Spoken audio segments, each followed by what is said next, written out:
नमस्कार, math with संकल्प YouTube channel में मैं चंदन सिंह आपका वेलकम करता हूं। और हम लोग पढ़ रहे थे प्रॉफिट एंड लॉस के प्रीवियस ईयर क्वेश्चन। आइए, एक वीडियो तो पीछे अपलोड है, दूसरा वीडियो है, तो आइए हम लोग इस क्वेश्चन को देखते हैं। क्या कह रहा है क्वेश्चन में कि यदि 20% वस्तुएं 50% लाभ पर बेची जाती हैं, 40% वस्तुएं 20% हानि पर बेची जाती हैं, 20% वस्तुएं 5% हानि पर बेची जाती हैं तथा शेष वस्तुएं न लाभ न हानि पर बेची जाती हैं, तो कुल मिलाकर लाभ या हानि का प्रतिशत ज्ञात करें। आइए कैसे कर पा रहे हैं इस क्वेश्चन को। तो हम लोग कहते क्या हैं कि मान लेते हैं कि सभी वस्तुओं का जो सीपी होगा वो मान लेते हैं कि हमारे पास वस्तुएं जो होंगी वो 100 होंगी और उनका जो खरीद मूल्य होगा, जो सीपी होगा, वो प्रत्येक वस्तु का सीपी 1 रुपया होगा। तो अगर ऐसा हम लोग मानते हैं तो आप इस बात को समझिए कि सीपी है और ये एसपी है। हम ये मान के चल रहे हैं कि प्रत्येक वस्तु का खरीद मूल्य 1 रुपया है और हमारे पास 100 वस्तु यानी 100 वस्तुओं का खरीद मूल्य 100 रुपये है। तो हम लोग सीपी कह रहा है कि 20% वस्तुओं को 50% लाभ पर बेचा जाता है। तो हम कह सकते हैं कि 100 में से 20 वस्तुओं को अगर 50% लाभ पर बेचा जाता होगा, 50% लाभ पर बेचा जाता होगा, यानी कि 30 रुपये में बेचा जाता होगा। 20 का 50% 30 रुपये में बेचा जाता होगा। अच्छा, परसेंटेज आप लोग निकालने के लिए ध्यान रखिएगा कि जब भी 50% जीरो लगा हुआ है और 50% का बात कर रहा है कि 50% प्रॉफिट में बेच रहा है, आपको करना कुछ नहीं है, बस ये 2 जीरो से 2 जीरो तो हमेशा करेगा और 5 दूना 10 यानी 10 का प्रॉफिट होगा। यानी जो संख्या है इसको आपको मल्टीप्लाई करके ही बता देना है कितना आपको प्रॉफिट होगा। तो 5 दूना 10 का प्रॉफिट होगा। तो 20 पर 10 का प्रॉफिट होगा, मतलब कि 30 में वस्तु बेची गई होगी। चलिए, कह रहा है कि 40% वस्तुओं को 20% हानि पर बेची जाती है और 40% वस्तुओं को 20% हानि पर बेची जाती है। तो 4 दूना 8, 8 का हानि होगा, यानी वस्तु बेची कितनी में गई होगी तो 32 में। आगे कहता है कि 20% वस्तुओं को 5% हानि पर बेचा जाता है। तो 20% वस्तुओं को 5% हानि पर, तो 20 और 5 दूना कितना हो जाएगा 10, यानी 1 का हानि हो जाएगा। जैसे इसको आप समझिएगा कि 20 गुना 5 होगा बटा 100, 5% हानि का मतलब तो 20 25 100 यानी 1% की हानि होगी। यानी ये बेची कितनी में गई है तो 19 में। और कह रहा है कि शेष वस्तुओं को न ही लाभ और न हानि में बेची जाती है, यानी कि वस्तुएं शेष मेरे पास कितनी रह गई तो 40 20 60 और 20 80, यानी 20 वस्तुएं हमारे पास शेष है। और कह रहा है कि 20 वस्तुओं को हम लोग न प्रॉफिट न लॉस में बेचेंगे, 20 वस्तुओं को हम लोग 20 रुपये में ही बेचेंगे।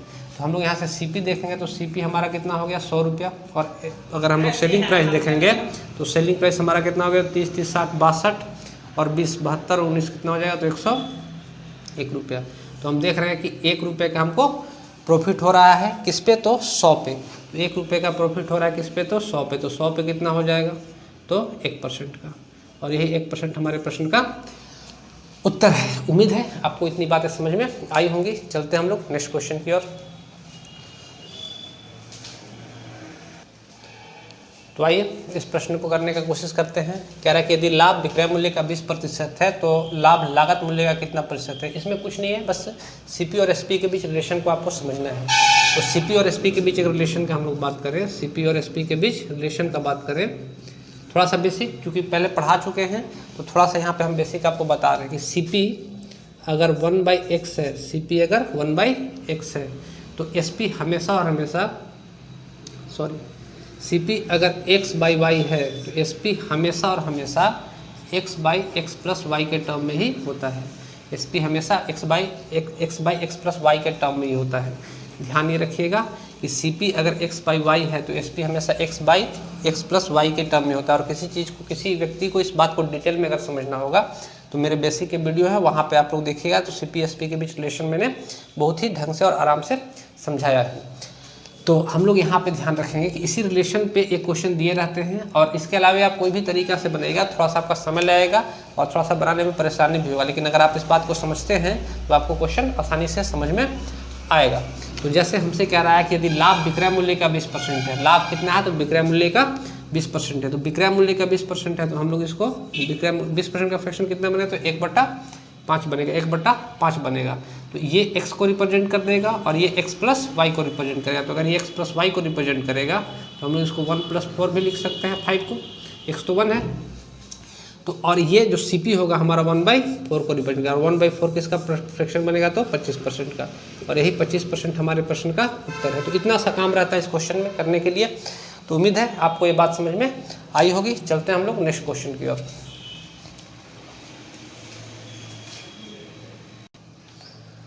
तो आइए हम लोग इस क्वेश्चन को करने का कोशिश करते हैं। और ये क्वेश्चन आसान है, आपसे बन भी जाते होंगे, लेकिन ये CGL 2019 में आया हुआ क्वेश्चन है।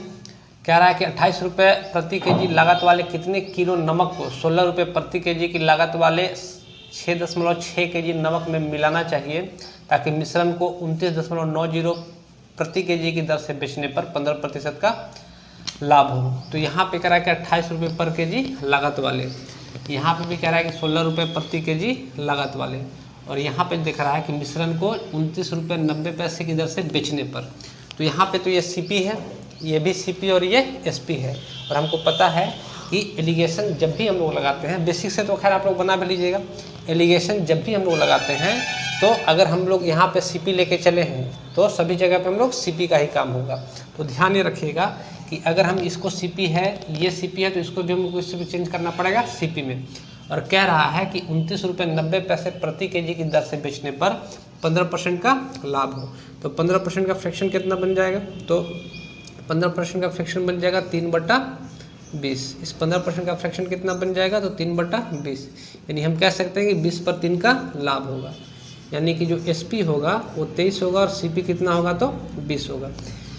तो इस 23 यूनिट का रिजल्ट हमको क्वेश्चन में देकर रखा है 29 दशमलव, या इधर लिख लेते हैं। इस 23 यूनिट का रिजल्ट रखा है कि 29.90। तो 1 यूनिट का रिजल्ट कितना हो जाएगा? तो इसको अगर आप लोग 23 से काटिएगा तो 23 से कम 23 और 23 तिया 69, यानी 1.3 के आसपास आएगा। तो CP अगर हम लोग इसका निकाल रहे होंगे तो CP कितना हो जाएगा? तो मल्टीप्लाई बाई 1.3, यानी कि 13 दूना 26। ये हमारा CP हो गया। और दोनों को मिलाकर ये CP है, तो ये वैल्यू कहाँ होगी? तो बीच में। कह रहा है कि 28 रुपये प्रति केजी वाला, इसको भी हम लोग CP लेते हैं, और 16 रुपये प्रति केजी वाला ये भी CP लेते हैं। तो ये दोनों CP हो गया, और ये हम लोग CP निकाल लिए हैं इस SP से। तो अगर इसका एलिगेशन कर रहे होंगे, तो यहाँ पे 2 हो जाएगा और यहाँ पे 10 हो जाएगा। क्वेश्चन में कह रहा है कि 16 रुपये प्रति केजी की लागत वाले 6.6 केजी नमक को मिलाया गया है। तो इस 2 यूनिट का वैल्यू कितना हो जाएगा? तो 6.6 यही मिलाया गया है। तो कितना है? तो 3.3 गुना है, 3.3 गुना है। तो इसका भी हम लोग क्या ले लेंगे? तो 3.3 गुना, यानी कितना मिलाया गया होगा? तो 33 केजी।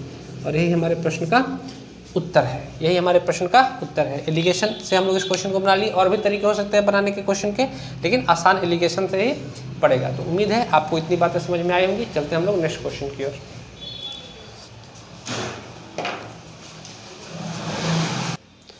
आइए हम इस क्वेश्चन को समझने का कोशिश करते हैं। क्या करा कि एक वस्तु 6500 रुपये में बेची गई ताकि 4% का लाभ हो।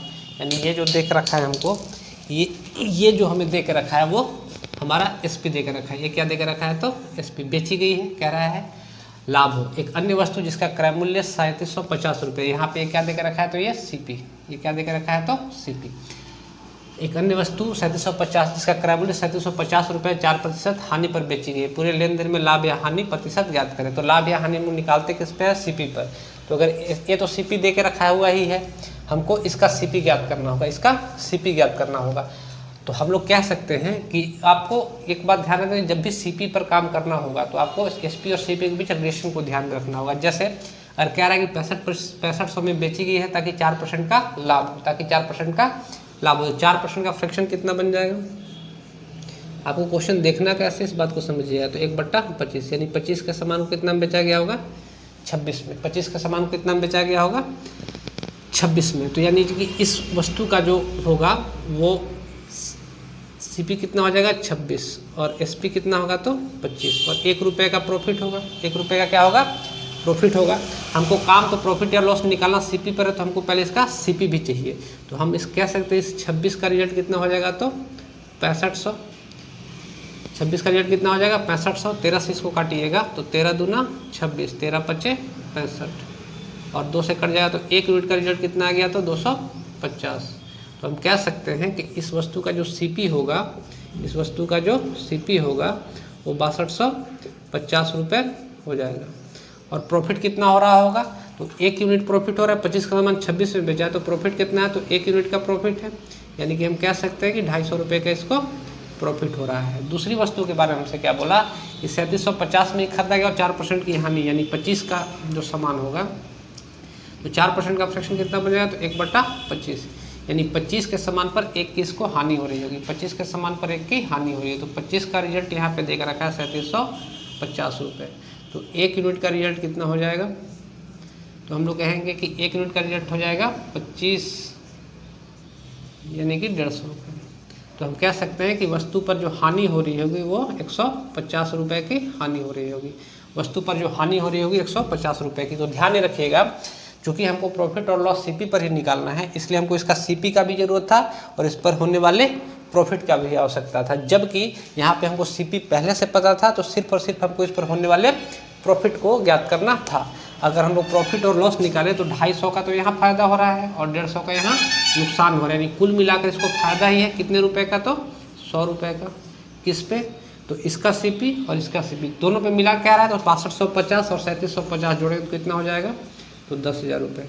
तो 100 पे इसको कितना फ़ायदा होगा, इस 4 जीरो से 4 जीरो कट जाएगा, यानी 1% का इसको प्रॉफिट हो रहा है। 1% का क्या हो रहा है, प्रॉफिट हो रहा है। यही हमारे प्रश्न का उत्तर है। उम्मीद है आपको इतनी बातें समझ में आई होंगी। आपको मेन रूप से यहाँ समझना है कि जब भी आपको यहाँ पे प्रॉफिट या लॉस पूछेगा वो हम लोग सीपी पर ही निकालते हैं। तो यहाँ अगर एसपी देकर रखा है तो एसपी के रिलेशन में हम लोग सीपी निकाल लिए, इस पर होने वाला प्रॉफिट निकाल लिए हैं और दोनों एसपी को ऐड करके जो हमको प्रॉफिट हो रहा है अल्टीमेटली 250 का प्रॉफिट यहाँ और 150 का लॉस यहाँ, तो प्रॉफिट ही हमको हो रहा है 100 रुपये का। तो इस टोटल पर कितना प्रॉफिट होगा, तो टोटल ऐड करके सीपी कितना हो गया, 10,000 पे 100 का प्रॉफिट यानी 1% का प्रॉफिट है। उम्मीद है आपको इतनी बातें समझ में आई होंगी। चलते हम लोग नेक्स्ट क्वेश्चन की ओर।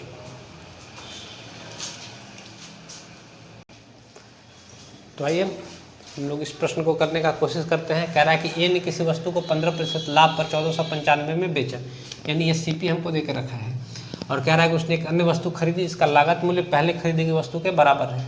उसने इस नई वस्तु को 10% लाभ पर बेचा, तो उसका कुल लाभ ज्ञात करें। कैसे कर पा रहे हैं इस क्वेश्चन को, कह रहा है कि अगर 15% लाभ पर बेचा है तो 15% का फ्रैक्शन कितना बन जाएगा, तो 15% का फ्रैक्शन बन जाएगा 3/20, यानी 20 की वस्तु को 23 में बेचा गया होगा, 20 की वस्तु को 23 में बेचा गया होगा, यानी ये सीपी होगा और ये एसपी होगा। आगे क्वेश्चन क्या कहता है कि एक अन्य वस्तु खरीदी गई जिसका लागत मूल्य पहले खरीदी गई वस्तु के बराबर है, यानी पहले खरीदी गई वस्तु के बराबर उसने उस नई वस्तु को 10% लाभ पर बेची, यानी पहली वस्तु तो यही है हमारी, दूसरी वस्तु जो खरीदा गया है तो 10% का फ्रैक्शन कितना बन जाएगा, तो 1/10, यानी 10 पर 1 का लाभ होगा। लेकिन ध्यान ये रखिएगा, हमसे कह रहा है कि पहले बाद में जो वस्तु खरीदी गई है वो पहली खरीदी गई वस्तु के लागत मूल्य के बराबर उसका मूल्य है। तो हम लोग कह सकते हैं कि अगर लागत मूल्य के बराबर है तो 10 पर हमको 1 का लाभ हो रहा है और ये सीपी अगर यहाँ पे 20 है तो ये 20 ही होगा, तो 20 पर कितना का प्रॉफिट हो जाएगा,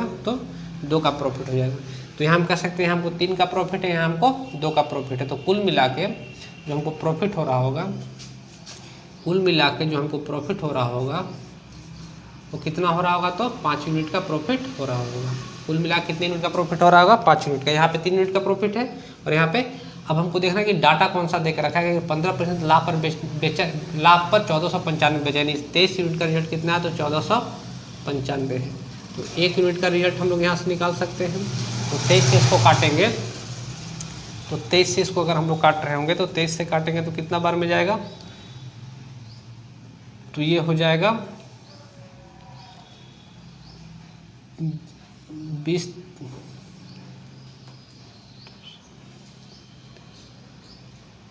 5 बार में 20 पचे 100, 3 पचे 15, 23 से काटेंगे अगर 6 बार में काटेंगे तो 120 6 बार में कटेगा, तो 6 बार में काटेंगे तो 6 दूना 12 120 और 6 3 18 120 18 138। यहाँ पे कितना बच गया, तो यहाँ पे बच गया आपका 9 और 2 11 115 और 23 बचे 115, यानी 1 यूनिट किसको रिप्रेजेंट किया, तो 65 रुपये को। 1 यूनिट किसको रिप्रेजेंट किया, 65 रुपये का। तो अब चूंकि हमसे अगर क्वेश्चन में पूछता है कि इसका सीपी बता दिए तो हम लोग सीपी इसको 20 से मल्टीप्लाई करके बताते हुए सीपी कितना है।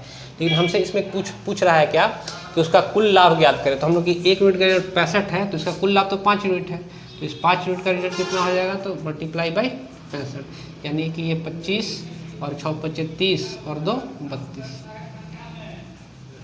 6 पचे 30 और 2 32, यानी 325 रुपये इसका कुल लाभ होगा। और ये हमारे प्रश्न का उत्तर भी है। उम्मीद है आपको ये बात समझ में आई होगी। फिर से आप इस बात को समझिएगा कि पहला बात हमसे बोला कि 15% लाभ पर बेचा गया 1495, यानी 20 की वस्तु को 23 में बेचा गया, ये हमारा एसपी था। तो हम यहाँ पे कह रहे हैं कि अगर 1495 में बेचा गया तो 23 यूनिट का रिजल्ट 1495 है, तो 1 यूनिट का रिजल्ट 65 है। मैं बार बार कहता हूँ कि हमेशा इस बात को समझिएगा, जब भी आप लोग क्वेश्चन पढ़ें तो आपको क्वेश्चन में निकालना क्या है। तो हमसे पूछ रहा था क्वेश्चन में कि कुल लाभ ज्ञात करें, तो हम लोग यहाँ पे क्रय मूल्य ज्ञात नहीं करके हम लोग लाभ पर ही काम करेंगे। तो हम लोग यहाँ कह सकते हैं कि 1 यूनिट का रिजल्ट कितना हो गया, 65 रुपया। कह रहा है कि दूसरी वस्तु जो उसने खरीदी है वो पहली वस्तु के क्रय मूल्य के बराबर ही है, तो और 10% उसको लाभ पर बेचा गया, यानी हम कह सकते हैं कि 10% लाभ का मतलब 1/10 होगा। तो 1/10 होगा, और कह रहा है कि दोनों की क्रय मूल्य बराबर है, दोनों वस्तुओं का क्रय मूल्य बराबर है। तो इसका अगर क्रय मूल्य 20 है तो इसका भी क्रय मूल्य कितना हो जाएगा, 20। तो 10 पर 1 का प्रॉफिट हो रहा है, तो 20 पर इसको 2 का प्रॉफिट होगा। तो हम कह सकते हैं यहाँ 3 यूनिट का प्रॉफिट है और यहाँ 2 यूनिट का प्रॉफिट, यानी प्रॉफिट कुल इसका 5 यूनिट का है। तो 1 यूनिट का रिजल्ट 65 है, तो 5 यूनिट का रिजल्ट कितना हो जाएगा, तो 325। उम्मीद है आपको इतनी बातें समझ में। हम लोग सिर्फ और सिर्फ क्वेश्चन के बनाने के तरीके पर बात कर रहे हैं कि कैसे हमारा क्वेश्चन आसान बनेगा। बाकी बेसिक किसी को ज़्यादा समझना होगा तो बेसिक्स का वीडियो है मेरा प्रॉफिट एंड लॉस का, वहाँ आप लोग देखिए। तो उम्मीद है ये बातें समझ में आई होंगी। चलते हम लोग नेक्स्ट क्वेश्चन की ओर।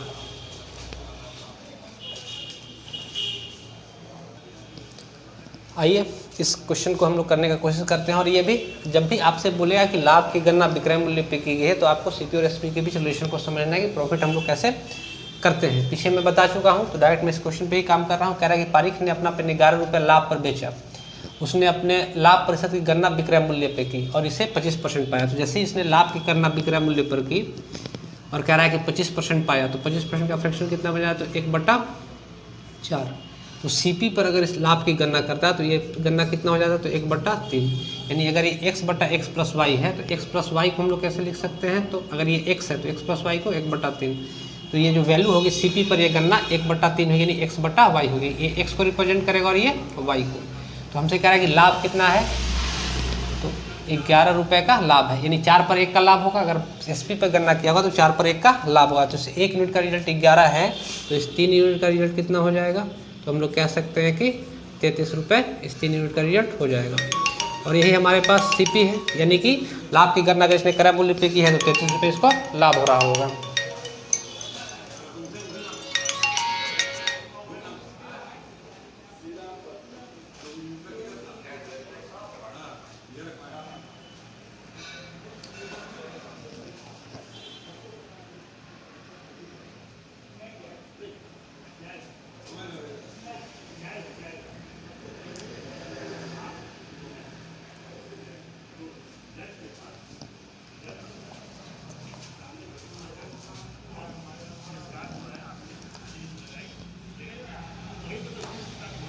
तो हम लोग कह सकते हैं कि 33 रुपये इस पर इसको 33 रुपये इसका क्रय मूल्य होगा।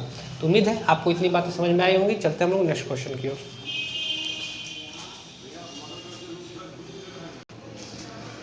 तो आइए हम लोग इस क्वेश्चन को करने का कोशिश करते हैं। कह रहा है किसी ट्रांजेक्शन पर एक दुकानदार लागत पर 400% का लाभ कमाता है। यदि लागत 100% बढ़ जाती है और विक्रय मूल्य में परिवर्तन नहीं होता तो नया लाभ और विक्रय मूल्य का अनुपात ज्ञात करें। तो आसान सा क्वेश्चन है। हमसे क्वेश्चन में क्या कह रहा है कि हमसे क्वेश्चन में इस बात को कह रहा है कि किसी ट्रांजेक्शन पर एक दुकानदार लागत पर 400% का लाभ कमाते हैं, यानी अगर सीपी 1 होगा तो उस पर 4 का लाभ कमा रहा होगा, यानी बेच कितना में रहा होगा, तो 5 में। ये 4 रुपये का लाभ कमा रहा होगा, तो बेच कितना में रहा होगा, 5 में। आगे कहता है कि यदि लागत 100% बढ़ जाएगी, लागत 100% बढ़ने का मतलब 1 से कितना हो गया होगा, 2 हो गया। और कह रहा है कि इसमें कोई परिवर्तन नहीं होता और विक्रय मूल्य में कोई परिवर्तन नहीं होता, तो नए लाभ और विक्रय मूल्य के बीच अनुपात क्या है, तो नया लाभ कितना हो जाएगा, तो 3 का। 2 का सामान अब 5 में बेच रहा है, तो नया लाभ कितना हो जाएगा, 3 का।